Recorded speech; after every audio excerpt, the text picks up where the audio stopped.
Alors, bonjour à tous et bonjour à toutes. C'est toujours agréable de se retrouver dans la maison de notre Seigneur qui nous aime, qui, à chaque instant, il veut nous apprendre des choses. Il veut nous parler, il veut nous éduquer. Et c'est pour cela que j'ai choisi un thème assez banal, l'ascension.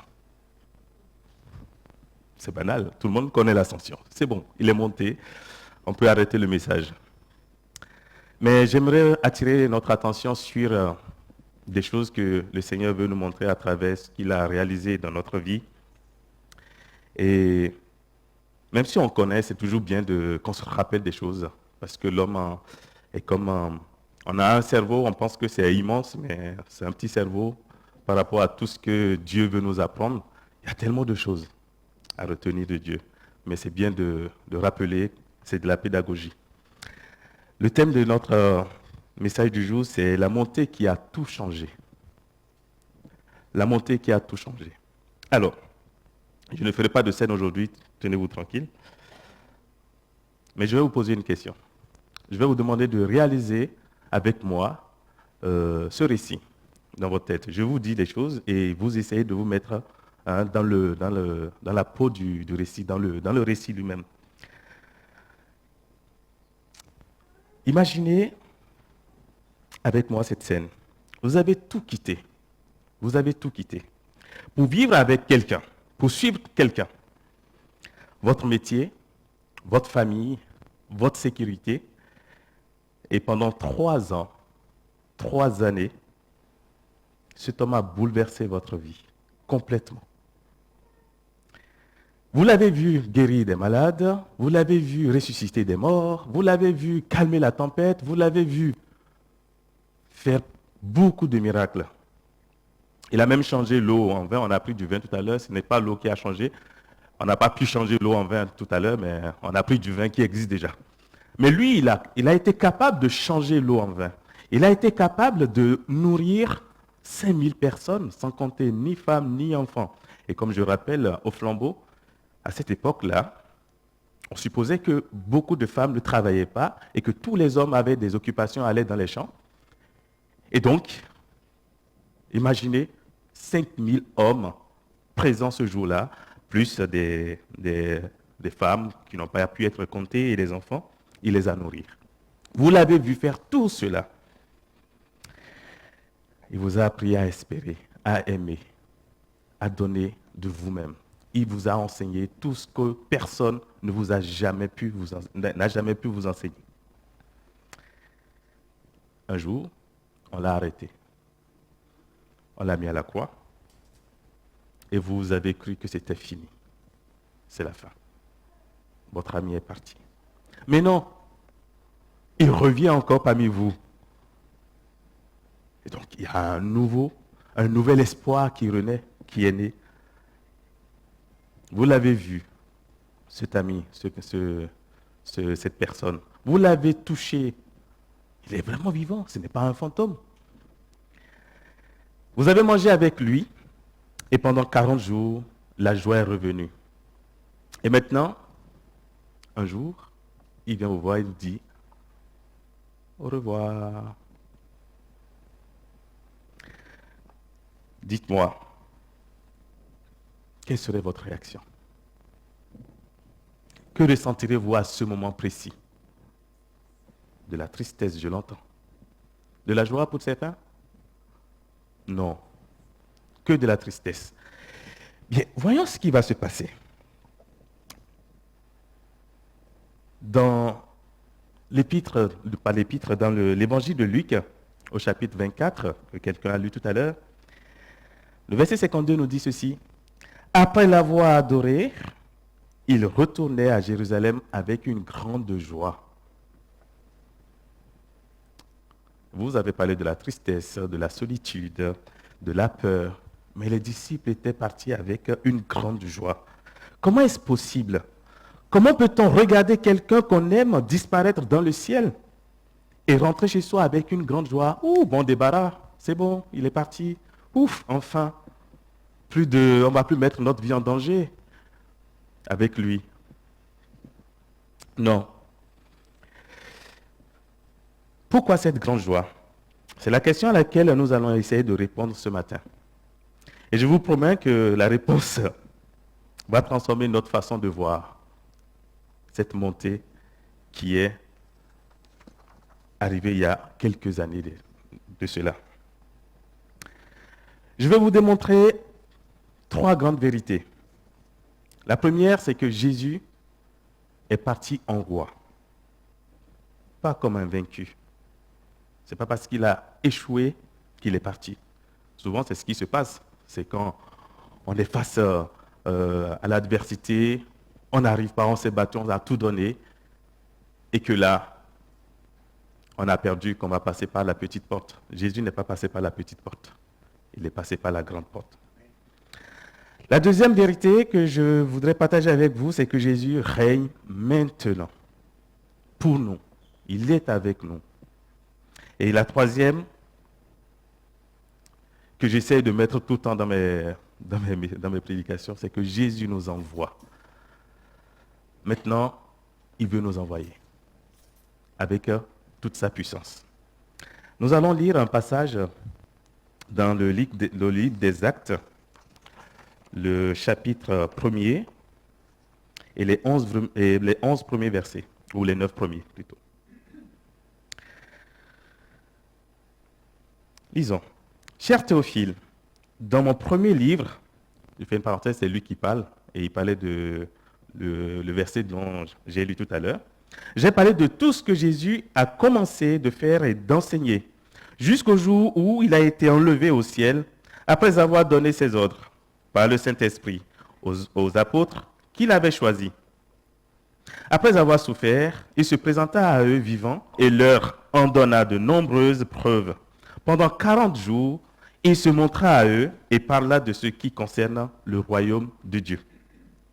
Alors qu'ils se trouvaient en leur compagnie, il leur recommanda de ne pas s'éloigner de Jérusalem, mais d'attendre ce que le Père avait promis. Ce que je vous ai annoncé, leur dit-il, car Jean a baptisé d'eau, mais vous, dans peu de jours, vous serez baptisés du Saint-Esprit.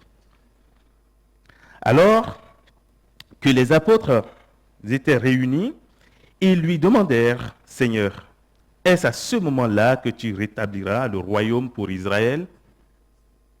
Il leur répondit, ce n'est pas à vous de connaître les temps ou les moments que le Père a fixés de sa propre autorité.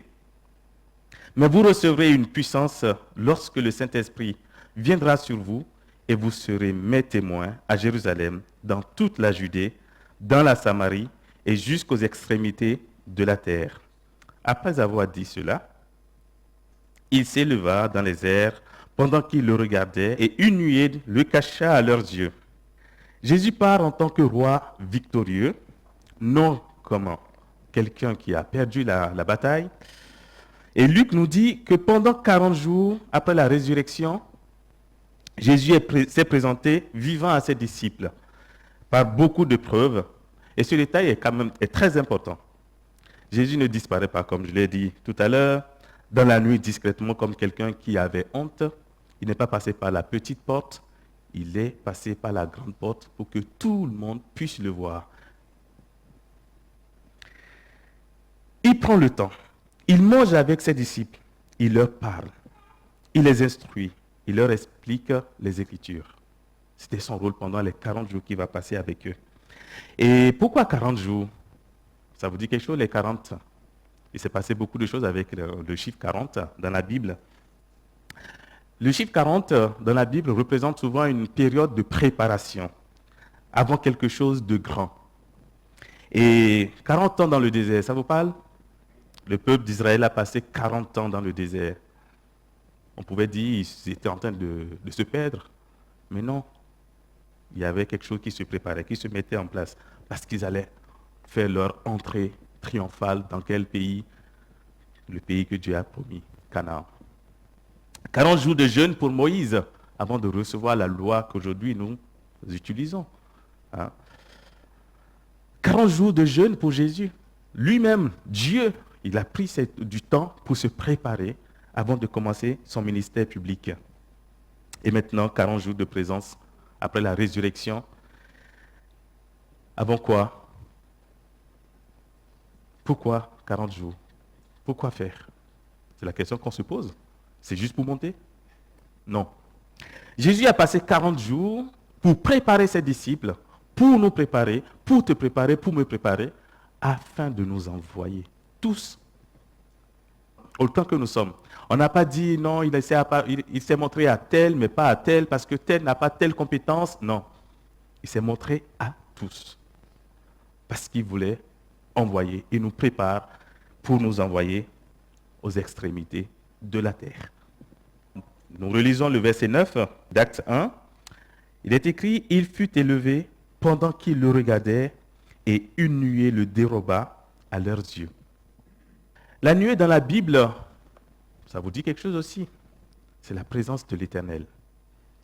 Ça veut dire que Jésus n'est pas parti, comme je l'ai dit tantôt, comme quelqu'un de faible, comme quelqu'un qui passe par la petite porte. Non.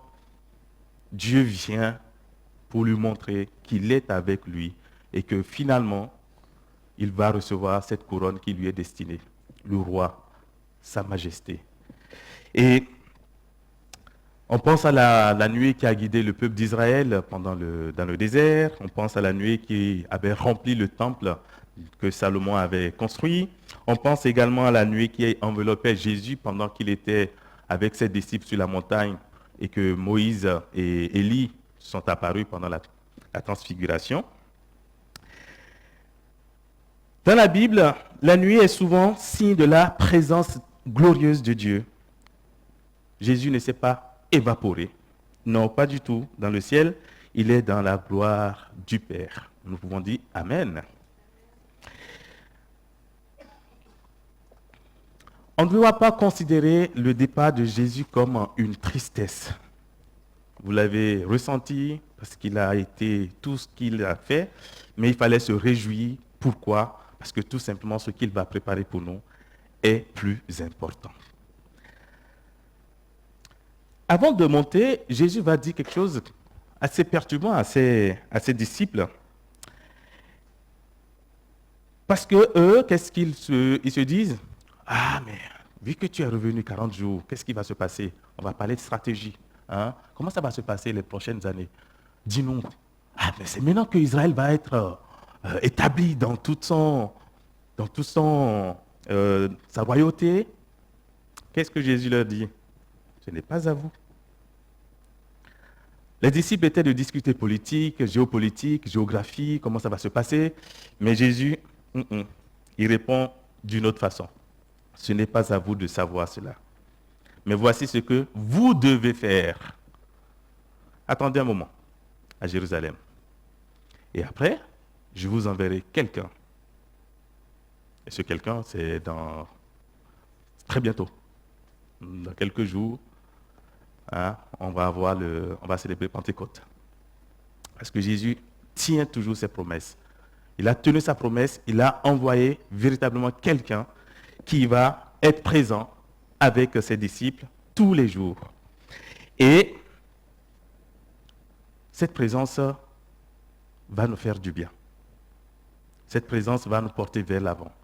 Il va nous permettre de faire ce que Jésus nous demande de faire. Parfois, nous perdons notre énergie à essayer de comprendre comme les disciples ce que Dieu veut à l'avance. On veut traduire tous les signes qui passent sous nos yeux. Qu'est-ce que Dieu veut nous révéler à travers ceci? De quoi sera fait demain? Ah, le soleil qui s'assombrit de cette façon, est-ce que ce n'est pas signe de quelque chose?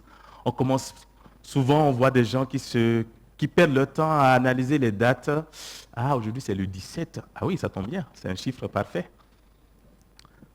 Aujourd'hui nous sommes le 17, le 7, c'est le chiffre de Dieu. On est dans les spéculations. On veut comprendre ce que l'avenir nous réserve. Et pendant ce temps-là, la mission attend. La seule chose que Dieu nous demande à travers son ascension, c'est la mission. Dieu veut nous envoyer. Jésus veut nous envoyer. Où? Nous allons voir ça tout à l'heure. Mais avant ça, qu'est-ce que cela signifie, cette montée, finalement? Si nous lisons dans Éphésiens 1, Éphésiens 1, verset 19, les derniers versets de ce chapitre, dit ceci. Éphésiens 1, verset 19 jusqu'au verset 23. Et quelle est l'infinie grandeur de sa puissance qui se manifeste avec efficacité par le pouvoir de sa force envers nous qui croyons. Cette puissance, il l'a déployée en Christ quand il l'a ressuscité et l'a fait asseoir à sa droite dans les lieux célestes. Au-dessus de toute domination, de toute autorité, de toute puissance, de toute souveraineté et de tout nom qui peut être nommé. Non seulement dans le monde présent, mais encore dans le monde à venir. Il a tout mis sous ses pieds et il a donné pour chef suprême à l'Église, qui est son corps, la plénitude de celui qui remplit tout en tous. Je m'arrête sur un mot qui, dans tout ce que nous avons lu, vous avez compris, que Jésus a été établi comme roi, au-dessus de tout. Arrêtons sur le mot s'asseoir, assis. On a toujours dit que Jésus était le sacrificateur. Vous connaissez le rôle des sacrificateurs? C'est d'offrir des sacrifices pour le pardon des péchés, ces péchés qui ne s'effaçaient jamais. Et le sacrificateur, il est permanemment en train de travailler. Matin et soir, il travaille, il ne s'assoit pas parce qu'il y a toujours un sacrifice à faire. Mais pourquoi lui, il est allé s'asseoir, Jésus? C'est bizarre. Au moins, les autres s'échinent, les sacrificateurs, par le passé, s'échinent à offrir des sacrifices. Ce n'est pas que le nombre de pécheurs diminue. Au contraire, Jésus va s'asseoir parce que rien n'était jamais définitivement, va s'asseoir parce que tout est définitivement accompli. Il a accompli ce qu'il avait accompli. Et les sacrificateurs ne pouvaient pas s'asseoir justement parce que rien n'était accompli définitivement. Un tel a péché aujourd'hui, qu'est-ce qui dit que dans l'heure qui suit, il ne va pas retomber dans ses travers? Comme nous, tous les jours, on lutte contre nos petits défauts, nos petites tâches qui nous empêchent de briller comme on l'aurait souhaité. Mais le Seigneur nous rassure aujourd'hui que si nous lui demandons avec sincérité, il efface tout. C'est le seul capable d'effacer l'ardoise. Il ne dit pas, je te pardonne, mais n'oublie pas que je vais te le rappeler plus tard. Hein? Ça vous arrive souvent, je te pardonne, mais c'est la dernière fois. Dans Hébreux 10, 12, on nous dit que tandis que Christ, après avoir offert un seul sacrifice pour les péchés, s'est assis pour toujours à la droite de Dieu. Il s'est assis pour toujours parce que l'œuvre, comme je l'ai dit, est accomplie. Le péché est payé, la dette est annulée, la mort est vaincue. Il n'y a plus rien à ajouter au sacrifice de la croix. C'est le plus grand des sacrifices. C'est fini, c'est complet, c'est suffisant. Et depuis ce trône, Paul nous dit qu'il est au-dessus de tout nom qui se peut nommer. Ah, on va commencer par les citer. Vous connaissez le nom de la maladie qui vous chagrine, qui vous perturbe en ce moment, ou qui perturbe votre voisin ou bien votre parent? Vous connaissez ce nom? Dites-le dans votre cœur. Vous l'avez dit, vous avez trouvé, et dites que Jésus est au-dessus de ce nom-là, de cette maladie. Jésus est au-dessus de cette maladie qui est en train de nous amener tous les jours chez les médecins ou bien nous mener la vie difficile. Christ est au-dessus de ce nom. Il y a une addiction. Hein, on n'arrive pas, on veut bien. Dites le nom de cette addiction et dites-vous que Christ est au-dessus de cette addiction. Vous connaissez le nom de cette dépression qui vous étouffe? Il est en dessous de Jésus, cette dépression. Vous connaissez le nom de ce gouvernement? Je fais un clin d'œil à nos amis iraniens. Vous connaissez le nom de ce gouvernement? Le plus puissant de cette terre qui vous mène la vie difficile? Nommez ce nom, nommez ce gouvernement et dites qu'il est en dessous de Christ et que Jésus est au-dessus de tout. Même le diable lui-même Il n'a pas pu. Il a tout fait, mais il est en dessous. Non seulement dans le siècle présent, mais dans le siècle à venir. Donc, ce n'est pas... Jésus n'a pas gagné la bataille aujourd'hui seulement, hier, non. Aujourd'hui et jusqu'à ce qu'il revienne dans toute sa gloire, tel qu'il était monté. Christ est la tête qui règne. Quelle joie! Hein? Il vous est déjà arrivé je ne sais pas si ça vous est déjà arrivé, mais je vais vous donner un exemple. Quand j'étais au CE2, au CE1, on avait besoin d'enseignants au CE2 et il n'y avait pas du tout d'enseignants. Alors mon père, vu qu'il il a fait des études, de petites études, il s'est proposé. Il était devenu l'enseignant du CE2 à cette époque-là, au moment où j'étais au CE1. Et donc pour moi, c'était un privilège. À chaque récréation, je pouvais voir mon père et il me donnait quelque chose à manger. À midi, on pouvait jouer ensemble. Et quand j'allais jouer avec mes amis, ah mais toi, tu as de la chance. Hein, tu es avec ton papa. Et aucun maître ne peut même plus, parce que je vous rappelle, je viens du Bénin, on ne dit pas ça à haute voix. Et le châtiment corporel était toujours autorisé, donc les petits coups de bâton. Et parce que mon père était enseignant, les autres enseignants ne prenaient pas le risque de me punir. Vous voyez ce que je veux dire? Donc c'était un privilège pour moi. J'étais même devenu l'ami de mes enseignants. Alors imaginez-vous que celui qui règne sur toute la terre est votre papa, est votre ami. Cet ami-là qui est parti, qui règne sur tout.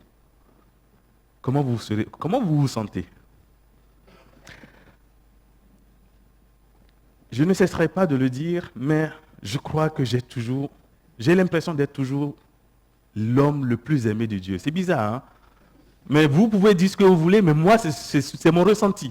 J'ai l'impression que Dieu m'aime plus que tout le monde sur cette terre. Parce que ce que Dieu fait dans ma vie, c'est immense.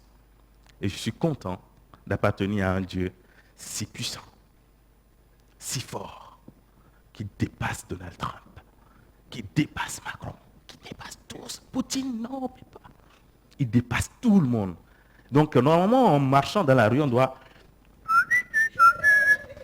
Hein, voyez Soyons orgueilleux de Dieu. Hein, ne le cachons pas. Soyons fiers d'être l'enfant de Dieu, d'appartenir à Dieu.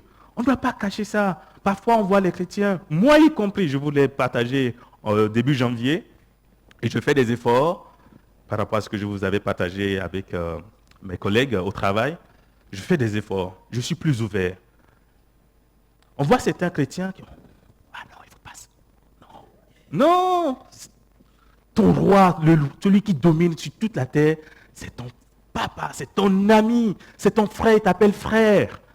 Vous imaginez que Macron vient vous voir et dit « Salut mon frère, ça va ?» On est bien là, non?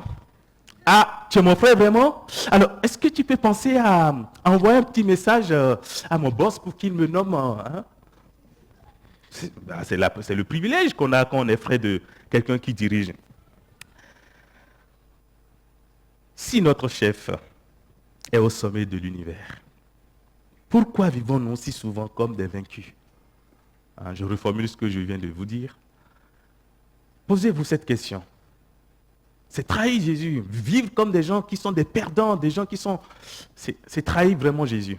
Nous sommes vainqueurs et nous devons crier que nous sommes le fils du roi. Nous sommes l'ami du roi. Nous avons le pouvoir parce qu'il nous l'a donné. Pourquoi prions-nous parfois avec si peu de confiance?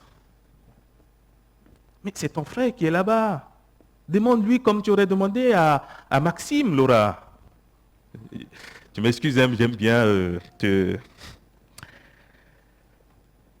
Mais demandons comme si c'était notre frère, avec confiance. Pourquoi se donne-nous à la peur, comme si Dieu avait perdu le contrôle? Pas du tout. L'Ascension nous dit ceci, que nous devons retenir. Vous ne combattez pas pour la victoire, vous combattez depuis la victoire. Il n'y a plus rien à gagner. Il l'a fait. Qu'est-ce que nous voulons gagner à sa place? Non. nous partons de la victoire pour atteindre les autres. Et non, nous partons de la défaite pour atteindre la victoire. Ce n'est pas le cas. Nous sommes de la victoire. Nous sommes du bon côté, hein, en tant que chrétiens. Et je dis souvent, c'est malheureux, c'est dommage pour les gens de ne pas vouloir faire partie de ce peuple, de ce royaume-là. Hein? Ton frère est roi quelque part, tu dis, non, moi je préfère aller mendier, je préfère aller glaner, chercher à manger dans les... Vous comprenez que c'est une métaphore. Je vais aller chercher de la nourriture dans les poubelles. Non, viens manger à la table du roi, parce que tu es vainqueur. La dernière partie de ce message, c'est l'envoi puissant. Ce que cela change pour nous aujourd'hui. Qu'est-ce que cela change? Nous avons compris le principe un peu de l'ascension, que nous ne combattons pas pour la victoire, mais que finalement, nous combattons depuis la victoire. Ça, c'est le principe de l'ascension pour moi. Voyons ce que Dieu nous dit. L'évangile de Jean 16, verset 7 nous dit, alors elle est plus rapide que moi, cependant je vous dis la vérité, il vaut mieux pour vous que je m'en aille. En effet, si je ne m'en vais pas, le défenseur ne viendra pas vers vous, mais si je m'en vais, je vous l'enverrai. Finalement, ce n'est pas si triste, ce départ. Finalement, c'est pour aller chercher quelque chose d'encore plus puissant pour nous. Le départ physique de Jésus rend sa présence plus universelle. Pendant son ministère terrestre, on a vu que Jésus était limité, même s'il avait toute la puissance, il était limité par son humanité. Jésus n'était pas capable à ce moment-là d'être à la fois à Nice et à Jérusalem. Il ne l'a pas fait. Sinon, ce n'a pas été dit dans la Bible. On est d'accord? Il ne pouvait qu'être à un seul endroit à la fois. Sa présence physique était merveilleuse, mais elle était localisée quelque part. À chaque fois qu'il passait quelque part, on pouvait le savoir. On n'a même pas besoin de site internet à ce moment-là. WhatsApp n'existait pas, les gens ne s'envoyaient pas de SMS. Ça se sentait, parce que c'est le roi qui passe. Et quand le roi passe quelque part, ça attire du monde. Et c'est ce que Jésus a fait. Mais cette présence était tout de même limitée. Et quand il va monter au ciel, qu'est-ce qu'il va faire? Il va rendre cette présence plus universelle. Vous avez vu ce qui s'est passé à la Pentecôte. Peut-être que celui qui va faire la prédication le dimanche de la Pentecôte rappellerait certaines choses. Je ne sais pas. Je ne vais pas divulgacher son message.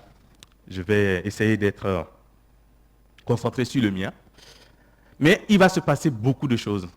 Il y avait beaucoup de peuples qui étaient réunis à Jérusalem et qui avaient reçu le Saint-Esprit. Pour quel but? Nous le verrons très bientôt. À partir de son ascension, l'Esprit Saint peut habiter en Philippe. L'Esprit Saint peut habiter en François. L'Esprit Saint peut habiter en chacun de nous ici présents. En moi, l'Esprit Saint peut habiter. Ça veut dire que Jésus est avec nous. Où que nous soyons. Que nous soyons à Kinshasa, que nous soyons à Paris, que nous soyons à Séoul, que nous soyons où vous voulez, partout dans le monde, de façon simultanée, Jésus est présent. Et ça, c'est important. La présence de Jésus par son esprit, c'est d'abord universel. Il est partout où ses enfants se retrouvent. C'est permanent. Il ne repart pas après 40 jours. Depuis, il est resté. Tous les jours. Et cette présence, la plus importante, est intérieure. En nous. Il n'est pas seulement avec nous, il est en nous, comme nous rappelle Jean 14, 17. Le Christ monté envoie l'Esprit qui va guider ses disciples. Comme nous l'avons lu tout à l'heure dans Acte 8, mais vous recevrez une puissance, le Saint-Esprit, survenant sur vous, et vous serez mes témoins à Jérusalem, dans toute la Judée, dans la Samarie et jusqu'aux extrémités de la terre. Cette présence n'est pas une présence séquentielle, c'est-à-dire, je suis à Jérusalem, ok, Jésus est à Jérusalem, pardon, il finit de faire sa mission à Jérusalem, on passe de l'autre côté. Non, ce n'est pas ce qui nous est dit. Cette présence est universelle, va toucher tout le monde. L'évangile devait partir de Jérusalem et s'étendre jusqu'aux extrémités de la terre. Vous allez me dire aujourd'hui que nous sommes à Jérusalem? Non. C'est certains qui se sont mouillés le maillot, comme on dit, pour nous apporter l'évangile. Autant que nous sommes là, nous avons reçu l'évangile par quelqu'un. Forcément. Parce que ceux-là ont compris le message. Allez toucher des âmes. Et vous aussi, vous avez certainement compris ce message, que nous devons aller toucher des âmes. On va à la recherche des gens. Parce que ce royaume-là, il est tellement vaste, il est trop grand. Et si on n'amène pas des gens, on risque d'avoir froid. Il fut une période, je crois, que le Québec allait chercher des gens un peu partout dans le monde pour renforcer la population du Canada. Et je pense que c'est la même chose que nous devons faire. Sinon, on va mourir de froid. N'ayons plus froid. Allons chercher des gens pour que nous soyons tous ensemble et qu'on partage cette joie ensemble. Que ce ne soit pas seulement le bonjour avec aux voisins, mais qu'on puisse espérer partager avec lui cette puissance que Dieu nous donne. Qu'on puisse partager les privilèges de ce royaume.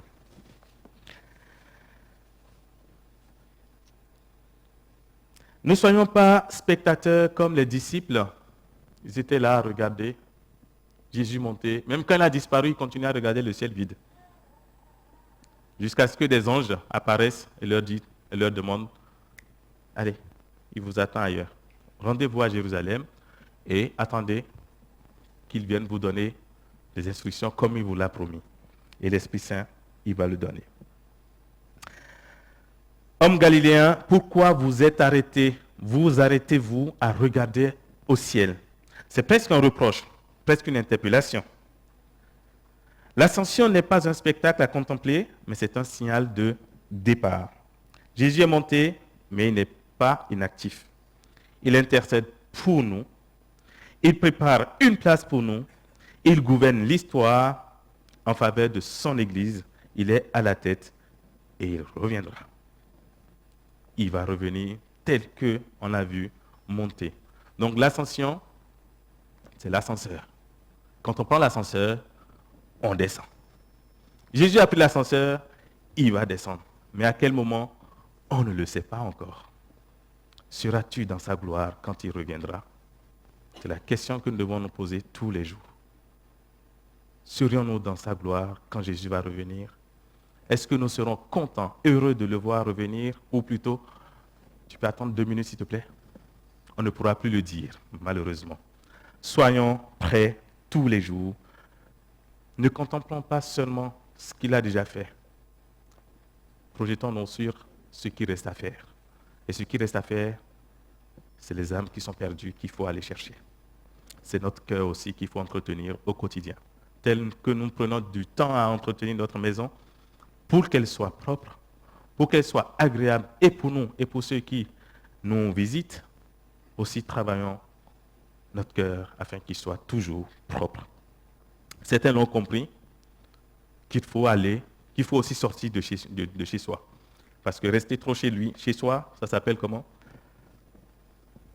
De comment, hein, divine? Ah, il faut être casanier. Et quand on est casanier, c'est pas bon. Il faut parfois sortir prendre de l'air frais.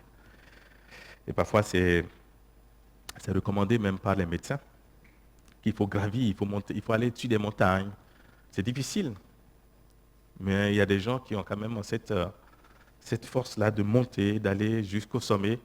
Si vous vous ennuyez, négociez une date avec Philippe. Il est content de vous amener au sommet de l'Himalaya. Allez le voir, il est juste là. C'est pour vous dire que nous sommes appelés à travailler et non à rester les bras croisés. En restant les bras croisés, regardez autour de nous. Bientôt, ce frère ne sera plus là. Cette sœur ne sera plus là. Tel ne sera plus là. Qui va occuper la place qui est juste à côté de toi? Nous devons nous poser cette question. Donc on est tous appelés à travailler, à aller chercher les âmes qui sont perdues. N'ayons plus honte. La maçon est grande, mais il y a peu d'ouvriers. Un peu de pub. Les flambeaux ont besoin de chefs, de moniteurs, de gens qui doivent accompagner les enfants. Parce que nous ne sommes que 3 de cette assemblée, et c'est très peu. Donc, ne vous dites pas que vous ne savez pas quoi faire. Non, il y a du terrain. Hein? Il y a des postes d'évangélisation. Il y a des choses à faire pour Dieu. Je sais que vous en faites beaucoup déjà. Hein, mais quand on peut faire plus, pourquoi se priver? Allons à la quête de ces enfants que nous accueillons joyeusement au flambeau, mais que parfois nos efforts ne sont pas suffisants. Et ce que je suis en train de vous dire, je crois que beaucoup, autant que vous êtes, vous allez dire la même chose parce que vous avez besoin d'un coup de main dans votre service, de ce que vous faites pour la propagation de l'Évangile. Et Serge ne me dira pas le contraire.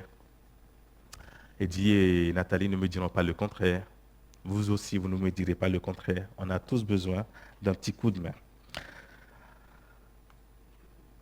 Pour finir ce message, qui commence par être long, je reviens à la question du début. Comment des hommes et des femmes peuvent-ils regarder leur Seigneur disparaître dans le ciel et rentrer chez eux avec une grande joie? Parce qu'ils ont compris. Ils ont compris quoi? Tout ce que nous avons dit. Mais pas tout. Pas encore complètement. Mais ils savaient. Ils avaient compris l'essentiel. L'essentiel allait annoncer la parole de Dieu. L'essentiel à comprendre, c'est que Jésus n'a pas disparu. Il avait pris sa place, sa vraie place. Celle d'où il intercède pour nous. Celle d'où il gouverne pour nous. Celle d'où il reviendra pour nous. Au football, on dit souvent que le meilleur joueur, c'est le spectateur. Il voit toutes les actions. Il est capable de marquer à lui tout seul un but. S'il veut faire une reprise de volée, il le ferait.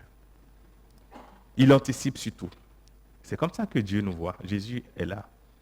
Il nous voit comme ça. Il est au-dessus, il voit tout et il peut placer ses pions. Donc cette place qu'il occupe, c'est encore plus à notre avantage. Il est devenu notre coach. Et c'est le coach qui voit les actions, qui peut replacer le joueur.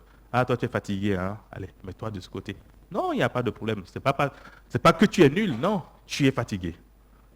Repose-toi. On va laisser la place à quelqu'un d'autre pour apporter de la fraîcheur. Et c'est ce qu'il fait tous les jours. Il y a des gens qui ont servi toute leur vie, qui ont besoin de prendre des temps de pause. Et ça, c'est important. Jésus même, à des moments donnés, il se retire, il se met quelque part pour se reposer. Donc, travaillons, mais ne nous forçons pas à faire ce que nous ne pouvons pas faire. Ce n'est pas une fin, l'ascension, c'est un commencement. Ce n'est pas une défaite, c'est le règne de Jésus qui a commencé. Alors, 3 choses à retenir. Jésus règne, alors sois en paix. L'Esprit habite en toi, alors sois puissant. Parce que cet esprit n'est pas un esprit de faiblesse. La mission t'attend, alors sois en mouvement. Il faut bouger. Ça y est. Nous avons notre sœur qui est juste là, qui va partir en mission. Si tu ne veux pas l'accompagner, tu sais comment tu peux l'accompagner. Hein? Dieu t'a fait grâce, Dieu t'a béni. Bénis aussi autour de toi les gens qui travaillent pour la mission. N'hésitez pas. Je peux dire ton nom? Ou toi-même, on te connaît déjà. Elle est juste là, notre sœur qui est là. Oui, je sais, Naomi. Allez la voir. Si vous pensez que cette mission vous tient à cœur, on peut la soutenir d'une façon ou d'une autre.